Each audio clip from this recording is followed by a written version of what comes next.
मालेगाव चाळीसगाव बोधे फाटा मार्गावर भीषण अपघात, 2 महिलांचा मृत्यू। मालेगाव चाळीसगाव मार्गावर बस व आयशर या 2 वाहनांची समोरासमोर जोरदार धडक होऊन भीषण अपघात झाल्याची घटना समोर आली। प्रथमदर्शनी मिळालेल्या माहितीनुसार या अपघातात 2 महिलांचा मृत्यू झाला असून काही जण जखमी झाले आहेत। जखमींना उपचारासाठी मालेगाव येथील विविध रुग्णालयांमध्ये दाखल करण्यात आले आहे।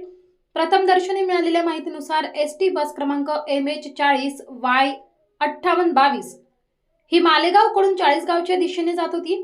त्याच वेळी MH19CY8525 क्रमांकाचे वाहन चाळीसगावकडून मालेगावच्या दिशेने येत होते। या दोन्ही वाहनांची मालेगाव चाळीसगाव मार्गावर समोरासमोर जोरदार धडक झाली।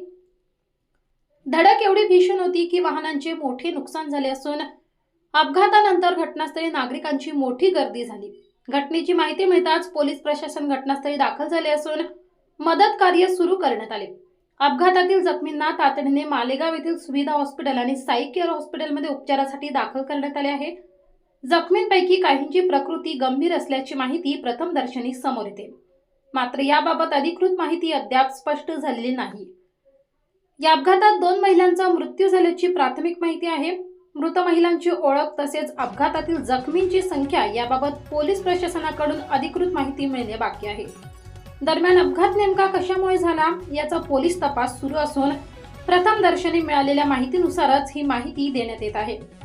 अधिकृत तपासानंतर अपघाताचे नेमके कारण आणि संपूर्ण घटनेची माहिती स्पष्ट होणार आहे। S9 TV न्यूज साठी गणेश शिंदे, मालेगाव। भयंकर अपघात झालेला असून 2 महिला जागेवर एक्सपायर झालेल्या आहेत आणि बाकीचे पॅसेंजर होते 20-25 ते दवाखान्यात ॲडमिट करण्यात आलेले आहेत। साधारण किती पेशंट होते काही सांगता येईल? 25 ते 30 होते। कुठे नेण्यात आले त्यांना? मालेगावच्या सुविधा आणि साई केअर हॉस्पिटलला पाठवण्यात आले। साधारण ॲक्सिडेंट झाला, जे मृत झाले ते महिला आहेत का पुरुष? दोघंही महिला आहेत। त्यांचे साधारण वय अंदाजे सांगता येईल? 60च्या प्लस होतात दोघंही। ओके, धन्यवाद। आपल्या चॅनलला नक्की सबस्क्राईब करा, बेल आयकॉन दाबायला विसरू नका।